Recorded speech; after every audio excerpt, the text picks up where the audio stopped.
the name's Croft. James Croft.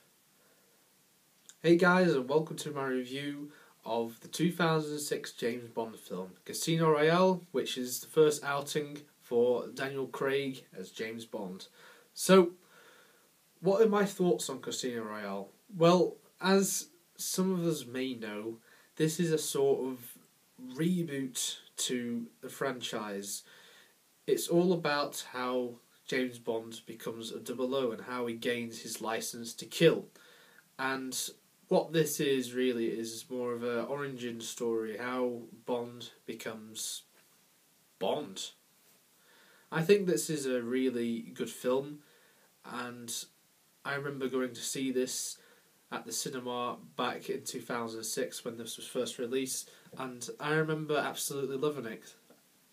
10 years on, has my thoughts changed? Well, it's a good job I'm here to review it today. Now, obviously the plot follows the first ever story, the first ever book that was written by the Bond author, Ian Fleming. And the first book was Casino Royale. The films didn't really follow the pattern what was followed in the books, so there was never a Casino Royale, unless you count that 1960s David Niven film. But that doesn't really count because many consider that not to be a James Bond film, and quite rightly so. It did not feel like a Bond film. But thankfully, this does. The plot of the film goes: Casino Royale introduces James Bond before he holds his license to kill, as I said. But Bond is no less dangerous. With 2 professional assassinations in quick succession, he is elevated to 00 status. M, who's played by Judi Dench once again, head of the British Secret Service, sends a newly promoted 007 on his first mission that takes him to Madagascar, the Bahamas, and eventually leads him to Montenegro to face Chiffre, a ruthless financier under threat from his terrorist clients, who is attempted to restore his funds in a high-stakes poker game at the Casino Royale. M places Bond under the watchful eye of the Treasury official Vesper Lynd, who's played by Eva Green. At first sceptical of what value Vesper can provide, Bond's interest in her deepens as they brave danger together. The Chiffre's cunning and cruelty come to bear on them both in a way Bond could never imagine, and he learns his most important lesson: trust no one. And on the back on this DVD, it actually says the best Bond for ages, and quite rightfully so.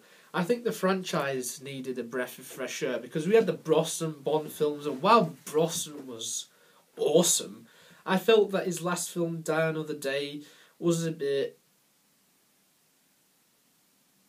how could I put this? We had that awful CGI. A lot of it didn't make sense. He had an invisible car. It just went a bit too far in terms of all the gadgets and things, and I don't know. It wasn't good.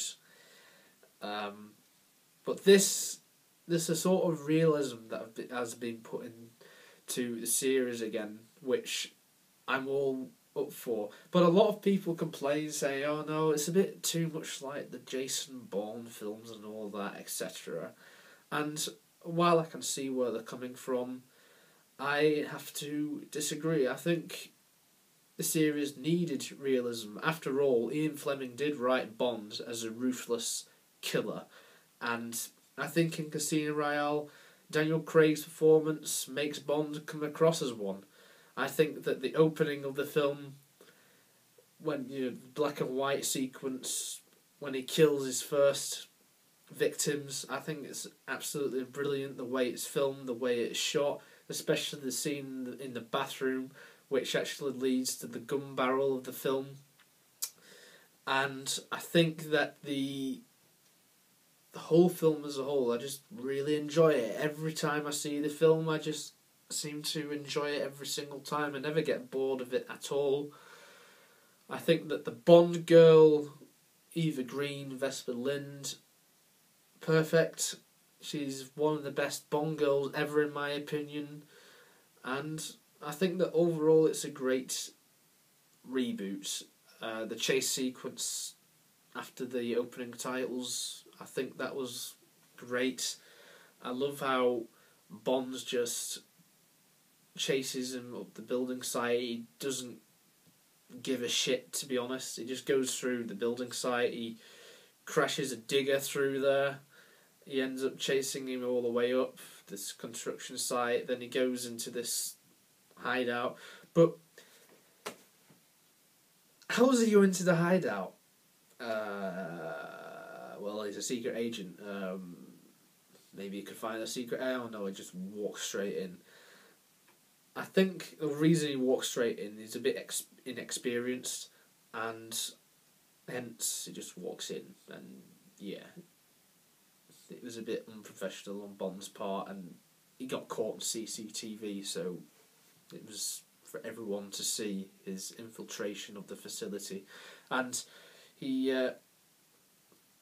more or less gets what he wants, and that is that.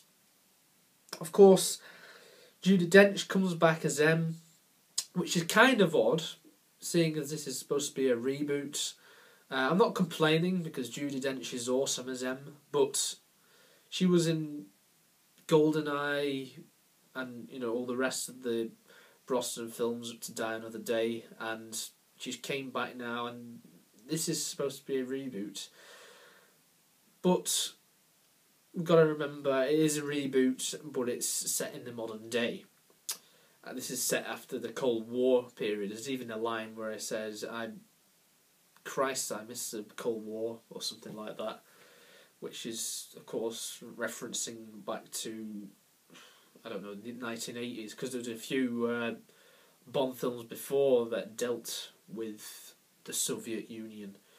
So it's good that they mentioned that, times have moved on, it's more modern day now. And of course, this is a post 9/11 James Bond, so, got the whole terrorism thing. Got a hitman at an airport.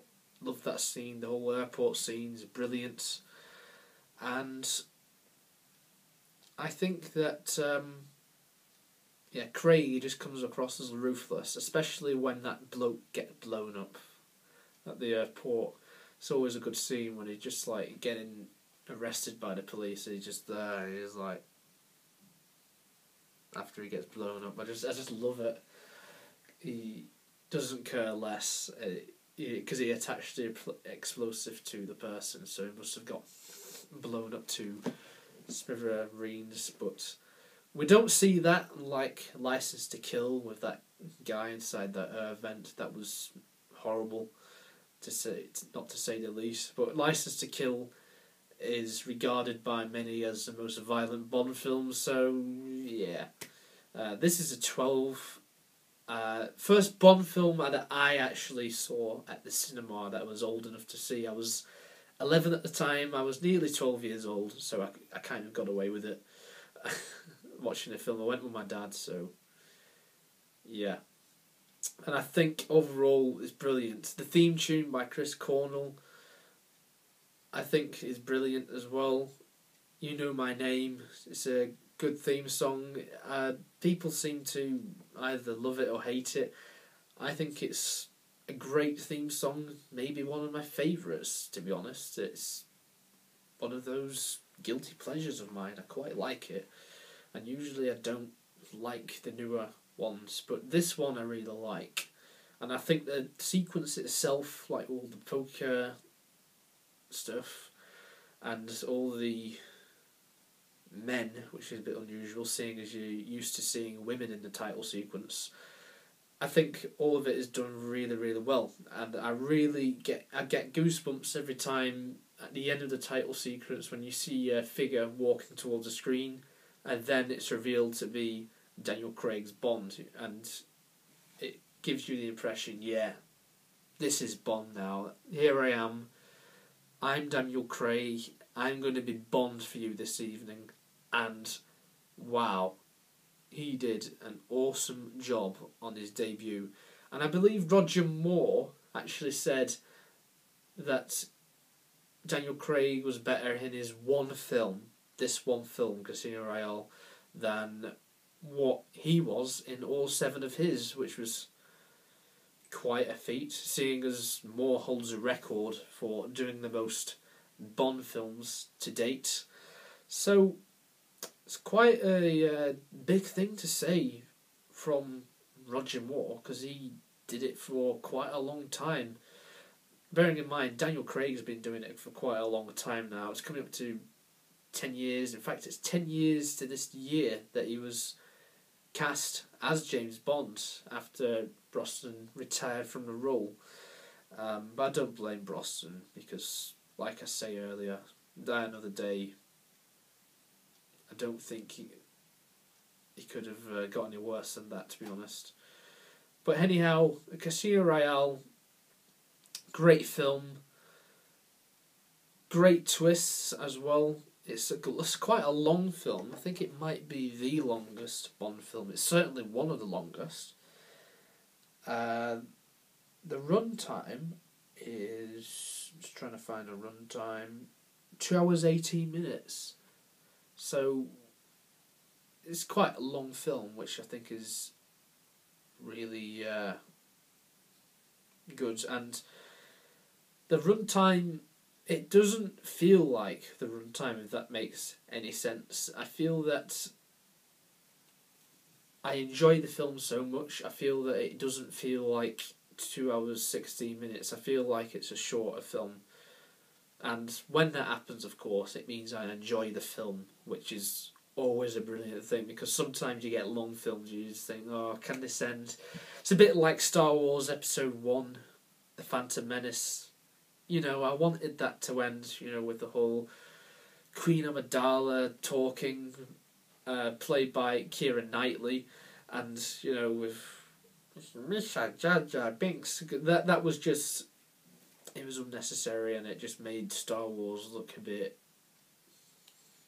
thumbs downy for me. So I think they got it perfect with the runtime. There's quite a few lines in this film that I can quote, which is really good. It's a really quotable film, and it's always a good thing when you can quote the film.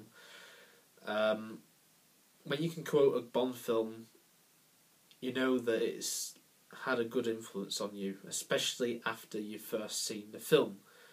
Of course, the best quote of them all is, of course, Bond's catchphrase. And because this is a reboot, he doesn't say that all the way through the film. Also, you don't really hear Bond's iconic theme tune until the very, very end of the film. You hear little motifs here and there, little nods to the theme, but you don't really hear it properly until the very end of the film, when the end credits come up, and it's the last line of the film. It's without doubt the best line of the film. I don't know if it's the best bit. I mean, I don't really know what the best bit of the film is, to be honest. There's quite a lot of good things in this film. Again, it's always good, because usually you can pick out, oh yeah, that was the best moment of the film. This, there's loads of good moments. It just feels perfect. It feels like Bond's new lease of life into the series, because it was getting a bit stale by Die Another Day with all the gadgets and everything, and yeah, you reused that CGI. Yeah, remember that impressive avalanche scene?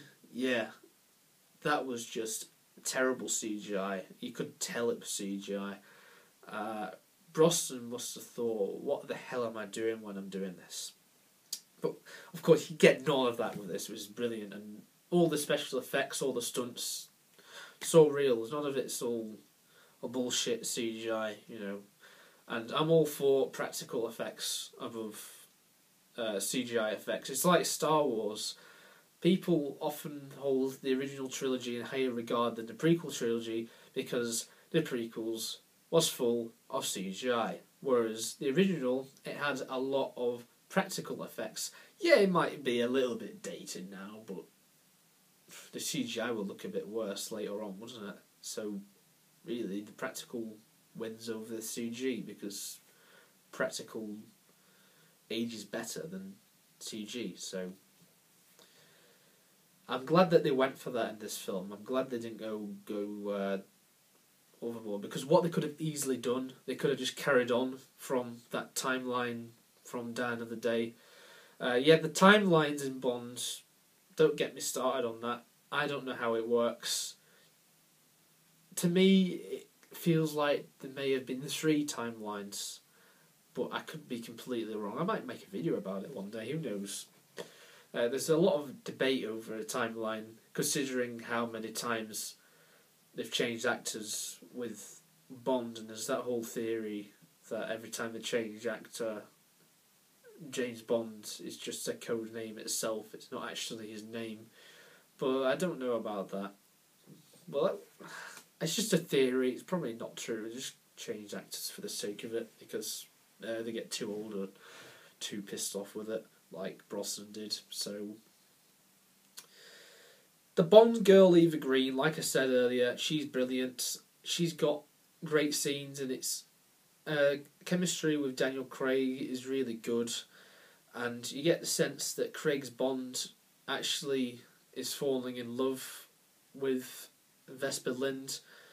I love that scene towards the end of the film when he actually says to Vesper Lynd, "Oh, I love you."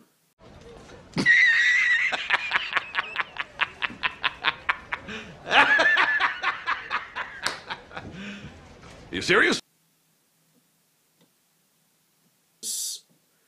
It's not like Bond. I feel like one part of the film is a turning point, and for me, the relationship between him and Vesper, the turning point of it all is the scene in the shower. It's beautifully acted by both leads, and for me, that's when Bond changes in a sort of way. He doesn't change, but you see like a little bit of a softer side to the character, because up to now he's kicked the shit out of everyone and just beaten people up and killed people, because that's what Bond's all about. But here, when he comforts Vesper Lynd, it's sort of turning point for the film, I feel, in terms of their relationship. And Vesper seems like someone he can trust. But of course, as some women do, and this is real in real life, they betray you. Yes, had to go there, didn't I? But yeah, women can betray you, and Vesper betrays Bond at the end of the film. Beautifully shot scenes in Venice. The way those buildings go down is absolutely fantastic. The way they collapse and everything. And it holds as like the final act of the film. Now, bearing in mind, the main villain had already been killed at this point now. I'll get to him in a minute. I feel that Vesper Lynd betraying Bond, that is the whole idea. You can trust no one. That's what it says on the back of this DVD. Trust no one. You don't know who to trust. He trusted Vesper Lynd, and then she betrayed him, the bitch. And he actually says after she dies, the bitch is dead. You get a feeling though that Bond actually does love Vesper, and with all the Bond girls he's had through the years, I think maybe he's loved one or two, probably. I'd say one or two. I'd say the other one would be the Bond girl from On Her Majesty's Secret Service, Tracy. So I think the last scene between him and her, when she's underwater, when he's trying to get her out of that cage, brilliant. And then when he actually brings her to the surface and he tries to bring her back to life, which is arguably the most uncomfortable scene in cinema history. If you watch the film, you know what I'm on about. And then after that, he says, "Oh, the bitch is dead, that's that." And he just moves on as if he didn't care about her. But I think the audience know that he did. And then after that, he just becomes himself again. He shoots Mr. White in the foot. Yeah, Mr. White, he's a very mysterious character. You don't really see him that much. You see him at the beginning of the film, and then you don't see him again until he kills the Chiffre. And that scene comes after the torture scene. Yeah. But I'll talk more about that when I go and tell the Chiffre. Just a few more seconds and I'll talk about him. Mr. White, he gets shot in the foot, and that just leads into the next Bond film, Quantum of Solace, which I will be reviewing soon. So I think that he's a mysterious character. I think Vesper Lynd is a great character. And I think the other character, I think her name's Solange, or Solange, something like that. She's played by Caterina Marino.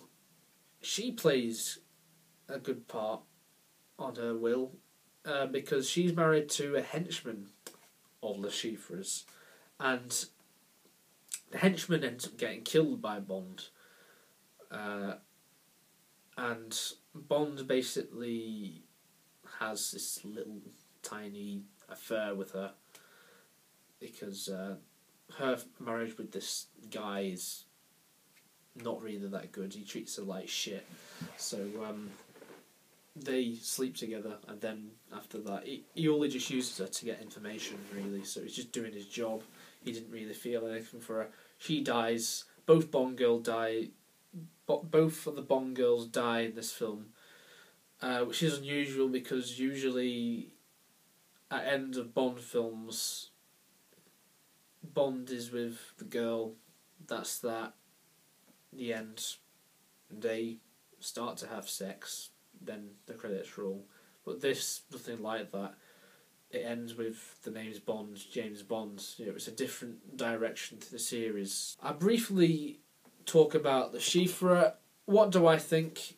I think that he's an absolutely amazing villain, played wonderfully by Mads Mikkelsen, who of course is known to some people as Hannibal in the TV series Hannibal, which is coming to an end, but there you go. And he's a brilliant villain. Of course, some Bond villains, they all have these little tropes and something wrong with them. I'm trying to think of an example. Say, like, The World Is Not Enough. The Bond villain is that, in that, he's got something wrong with him in his brain, and every time he's dying, Renard is dying, and every day he gets closer to his death, he keeps getting stronger. What else is there? Well, Dr. No, he had metal hands and all that. And, well, Jaws, of course. How could I ever forget Jaws? Played wonderfully by the late Richard Keel. He had his metal teeth, so, that's how he killed people. The Chiffre in this, he has a false eye, and he's got the scar here. So that's his sort of way to identify who he is and all of that. But I think he's a great villain. You don't really see what it's all about. He's after the money. He's trying to get money for his superiors, which seem to be Mr. White and the Quantum organisation, which you see in the next Bond film. And it's really the poker game when you get the sense you are a really cold-hearted son of a bitch, because he tries to kill Bond with poisoning his drink, and Bond almost dies as a result of it. And if it wasn't for Vesper Lynd, well, Bond would have been brown bread, in my opinion. And I feel like, again, this is Bond being a bit inexperienced. You know, it's his first proper mission. I mean, Bond wouldn't do that later on. You know, he'd check his drink and everything and make sure that it wouldn't be poisoned.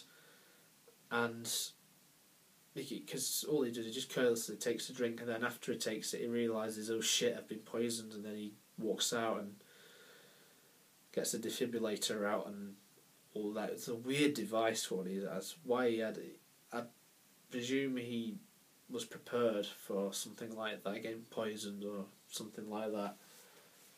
But when MI6, when they find out, oh yeah, Bond's been poisoned, it's like, bloke goes in. Oh, hi Em, how you doing? Yeah, you okay? You down there on your laptop having fun? Yeah. Oh yeah, I was meant to say, Bond's been poisoned. Oh hell no! Holy shit! So yeah, that's the impression I got of that.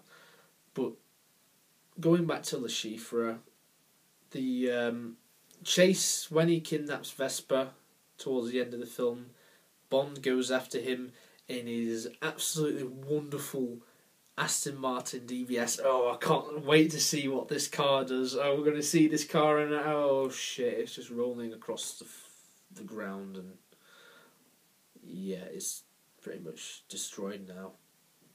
Which leads us to the torture scene. Oh dear.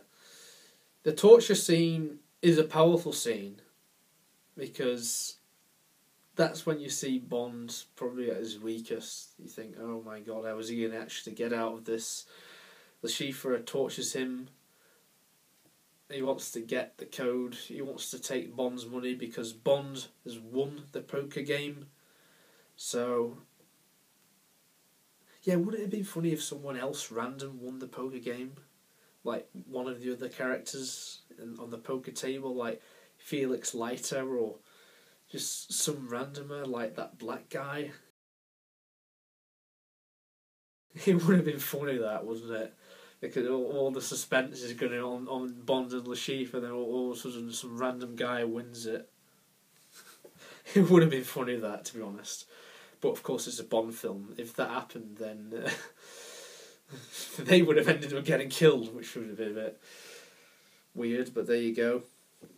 So because Bond has won the money, he wants to know the password to his account. So, of course, Bond will not give it to Le Chiffre, and Le Chiffre is going to kill Bond, and he keeps using a rope, hitting him in certain places. And Bond responds, "I've got an itch. Would you mind?" And then he gets him. He's saying, "No, other way, other one." Then he does it again. It's a bit funny, but at the same time, it's a bit of a cringe moment. So yeah, I think it's a really good scene. I really love when Bond says, "And now the whole world will know that you just scratched my balls." I love it. It's one of the funniest scenes. There's quite a few funny scenes in this film, but overall it's a much more serious Bond film than Die Another Day. I've said it numerous times, but it is.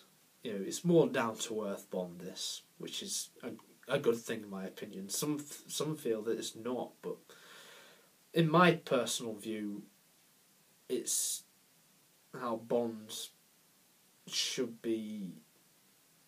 Like, it doesn't have to be totally serious, because yeah, you know, it is Bond. It doesn't have to be serious, but if it takes a more serious tone, then it's great. But anyhow, Mr. White comes in and kills Le Chiffre, which was a bit lame. I wanted Bond to kill Le Chiffre. Bond doesn't kill the main villain. He only kills a few henchmen in the film, that's it. I would have loved to see him kill the Chiffre, but I suppose he didn't kill the Chiffre. The reason he didn't, well, he could have done, for starters, because he was tied up in a chair, completely naked. And, of course, he's more weaker, and maybe that's what they're trying to show in this film, that you can't kill him. It's impossible to kill him. So Mr. White kills him, and he more or less saves Bond, and they get out of it. I would have liked to see what would have happened after Bond got out, because after that, the next thing you see is Bond in hospital, and he sees Mathis, someone who also betrayed him, and then just cuts to him in rehab, and then within a few minutes he's going to bed with Vesper. So, hell of a recovery for Bond there. But anyhow, I've said most of the stuff I wanted to say about this film. Let's go down to the verdict.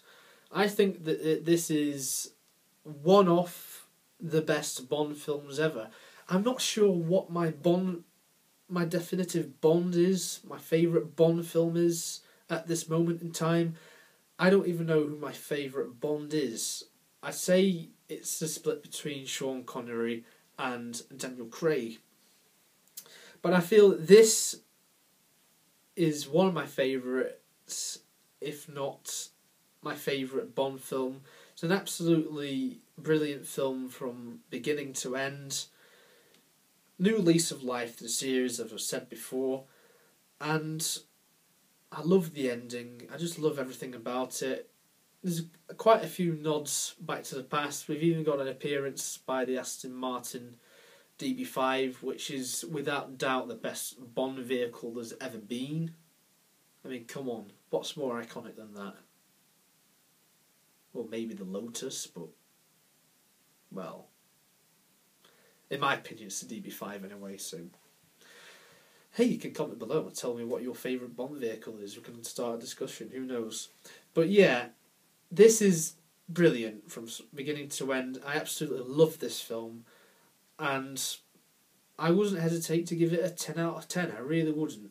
I don't find any faults with the film at all, to be honest. I feel that Daniel Craig gives a perfect performance. He's a perfect Bond. People criticised him when he was cast as Bond, calling him bland, James Bland. But I bet they shut up as soon as they saw the film for the first time.